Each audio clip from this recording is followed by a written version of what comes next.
नमस्कार। प्रादेशिक समाचार के साथ मैं नीलम कुमार। पहले मुख्य समाचार।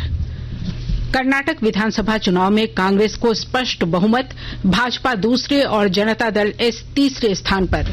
प्रधानमंत्री ने कांग्रेस को जीत के लिए दी बधाई। कृषि मंत्री ने शिवगंगा तालाब के सौंदर्यीकरण कार्य का किया शिलान्यास। चतरा में श्रम मंत्री ने सोना सोबरन धोती साड़ी योजना का किया शुभारंभ। राज्य भर में आयोजित राष्ट्रीय लोक अदालत में सुलहनीय मामलों का हुआ निपटारा। सरल और सुलभ तरीके से न्याय मिलने पर लोगों ने जताई प्रसन्नता। और खेल प्रतिभाओं को मंच प्रदान करने के लिए रांची में 1 से 10 जून के बीच नमो क्रिकेट कैंप का आयोजन। और अब समाचार विस्तार से। कर्नाटक विधानसभा चुनाव में कांग्रेस सबसे बड़ी पार्टी के रूप में उभरी है। ताजा आंकड़ों के अनुसार कांग्रेस पार्टी ने 136 सीटें जीत ली हैं और सबसे बड़ी पार्टी के रूप में उभरी है। भाजपा को 65, जनता दल सेक्यूलर 19 और अन्य को 4 सीटें मिली हैं। कर्नाटक विधानसभा चुनाव में जीत पर कांग्रेस पार्टी को प्रधानमंत्री नरेंद्र मोदी ने बधाई दी है। इधर रांची समेत राज्य भर में कांग्रेस पार्टी कार्यकर्ताओं में जीत की खुशी देखी जा रही है। केंद्रीय अल्पसंख्यक कार्य मंत्री स्मृति ईरानी ने आज हज यात्रियों की सहायता के लिए चयनित 468 कर्मियों के 2 दिवसीय प्रशिक्षण कार्यक्रम का उद्घाटन किया। इन कर्मियों को इस वर्ष हज पर जाने वाले 2.25 लाख यात्रियों को चिकित्सा और प्रशासनिक सुविधाएं उपलब्ध कराने का प्रशिक्षण दिया जाएगा। इस दौरान श्रीमती ईरानी ने कहा कि इस वर्ष 4300 से अधिक महिलाएं महरम के बगैर हज यात्रा पर जाएंगी, जो अब तक की सबसे बड़ी संख्या है। उन्होंने कहा कि सरकार भारतीय नागरिकों की हज यात्रा की लागत को कम करने पर ध्यान दे रही है। श्रीमती ईरानी ने कहा कि पहली बार हज यात्रियों को भारतीय स्टेट बैंक के माध्यम से फॉरेक्स कार्ड दिए जा रहे हैं। इस अवसर पर केंद्रीय मंत्री ने हज यात्रियों के लिए हज गाइड भी जारी की। कृषि मंत्री बादल ने आज दुमका जिले के जरमुंडी हटिया में स्थानीय जनप्रतिनिधियों और आम लोगों की मौजूदगी में शेडों के निर्माण, नाला निर्माण कार्य तथा हाई मास्ट लाइट का उद्घाटन किया। श्री बादल ने शिवगंगा तालाब के विकास तथा सौंदर्यीकरण कार्य का भी शिलान्यास किया। कृषि मंत्री ने भरोसा जताया कि सावन महीने से पूर्व शिवगंगा तालाब के सौंदर्यीकरण का काम पूरा हो जाएगा और इसका लाभ श्रद्धालुओं को मिल सकेगा। श्रम एवं नियोजन मंत्री सत्यानंद भोक्ता ने चतरा दौरे के क्रम में प्रतापपुर प्रखंड मुख्यालय में सोना सोबरन धोती साड़ी योजना का शुभारंभ किया। इस दौरान उन्होंने चयनित लाभुकों को छात्रवृत्ति, आवास, वृद्धा विधवा, दिव्यांग पेंशन और सावित्री बाई फुले किशोरी समृद्धि योजना से संबंधित स्वीकृति प्रमाण पत्र प्रदान किए। राष्ट्रीय बाल अधिकार संरक्षण आयोग की सदस्य डॉक्टर दिव्या गुप्ता ने कहा है कि झारखंड में बाल संरक्षण के लिए इंफ्रास्ट्रक्चर, पदाधिकारियों और कर्मियों की कमी नहीं है, लेकिन उन्हें दायित्व की जानकारी ही नहीं है। उन्होंने देवघर में पत्रकारों से बातचीत में बताया कि झारखंड में शिक्षा की कमी, मोबाइल का प्रयोग और फिल्मों के कारण बाल हिंसा के मामले बढ़े हैं। इस दौरान आयोग की सदस्य ने कहा कि बिहार की अपेक्षा झारखंड के बाल गृहों की स्थिति बेहतर है। राजधानी रांची में आज से पूर्वी भारत का 2 दिवसीय न्यूरो साइंटिस्ट सम्मेलन शुरू हो गया। सम्मेलन का आयोजन झारखंड न्यूरो साइंसेज सोसाइटी की ओर से किया जा रहा है। सम्मेलन में पूर्वी भारत समेत अन्य जगहों से आए न्यूरो विशेषज्ञ भाग ले रहे हैं। Jharkhand neuro sciences society Ranchi के सचिव डॉक्टर संजय कुमार ने बताया कि न्यूरो साइंसेज एक जटिल और काफी विविध विज्ञान है और हर रोज इसमें नए एवं उन्नत बदलाव होते जा रहे हैं। उन्होंने बताया कि पूर्वी भारत में मिर्गी जैसे न्यूरो रोग को लेकर कई भ्रांतियां हैं। उन्होंने बताया कि इस सम्मेलन का उद्देश्य न सिर्फ डॉक्टरों को नई तकनीक से अवगत कराना है, बल्कि समाज में जागरूकता फैलाना भी है। इस मौके पर आयोजन समिति के अध्यक्ष डॉक्टर अनिल कुमार ने बताया कि सम्मेलन में न्यूरो सर्जरी और न्यूरोलॉजी के विशेषज्ञ चिकित्सक अपने अनुभव साझा करेंगे और नई नई तकनीकों की जानकारी भी देंगे।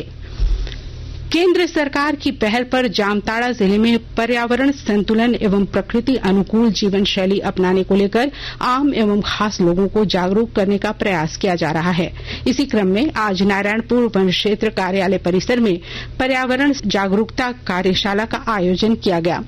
इस दौरान पर्यावरण संतुलन बनाए रखने के लिए पौधरोपण, वृक्षों की सुरक्षा, वन्य प्राणियों की सुरक्षा तथा स्वच्छता सहित 75 बिंदुओं की जानकारी आम और खास लोगों को दी गई।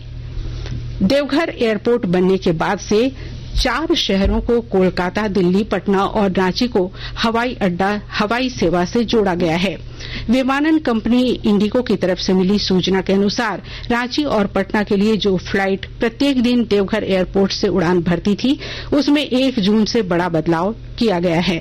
अब रांची से यह फ्लाइट सप्ताह में मात्र 3 दिन उड़ान भरेगी, जबकि देवघर के लिए यह फ्लाइट अब पटना से 4 दिन उड़ान भरेगी। हालांकि कोलकाता और दिल्ली के लिए रोजाना फ्लाइट की सेवा उपलब्ध रहेगी। आकाशवाणी के ताजा तरीन समाचारों के लिए आप हमारी वेबसाइट newsonair.com पर लॉग ऑन कर सकते हैं। ताजा समाचार Twitter handle @AIR news alerts और Facebook page All India Radio news पर भी उपलब्ध है।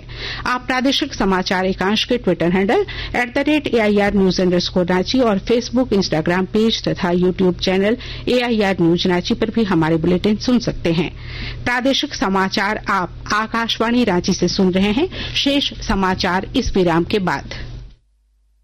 मुख्यमंत्री श्री हेमंत सोरेन के कुशल नेतृत्व में राज्य भर में 80 उत्कृष्ट विद्यालयों का हुआ शुभारंभ। कंपटीशन के दौर में हमारे इन बच्चों को भी बेहतर शिक्षा देना अत्यंत आवश्यक है, ताकि हम अपने बच्चों को आज के दौर की जो शिक्षा व्यवस्था है उसके बराबर में लाके खड़ा कर सकें। राज्य के नौनिहालों को उत्कृष्ट शिक्षा प्रदान करने के उद्देश्य और स्कूली शिक्षा के समग्र विकास के लिए झारखंड सरकार द्वारा ऐतिहासिक पहल की गई है। CBSE मान्यता प्राप्त अंग्रेजी माध्यम के इन विद्यालयों में अत्याधुनिक आधारभूत संरचना के साथ साथ डिजिटल स्मार्ट क्लासरूम्स, साइंस और लैंग्वेज लैब्स एवं राष्ट्रीय स्तर के खेलों का प्रशिक्षण देने की व्यवस्था की गई है। प्रखंड स्तर पर 325 आदर्श विद्यालय और पंचायत स्तर पर 4091 आदर्श विद्यालय शुरू करने की तैयारी की जा रही है। इन उत्कृष्ट विद्यालयों में 1ली, 6ठी और 9वीं क्लास में एडमिशन के लिए आवेदन की अंतिम तिथि 15 मई है। झारखंड के इतिहास में पहली बार शिक्षा क्रांति में जुड़ा नया आयाम। सूचना एवं जनसंपर्क विभाग झारखंड सरकार द्वारा जनहित में प्रसारित।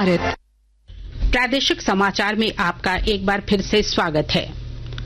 राज्य भर में आयोजित राष्ट्रीय लोक अदालत में आज सुलहनीय मामलों का निपटारा हुआ। सरल और सुलभ तरीके से न्याय मिलने पर लोगों ने प्रसन्नता जताई।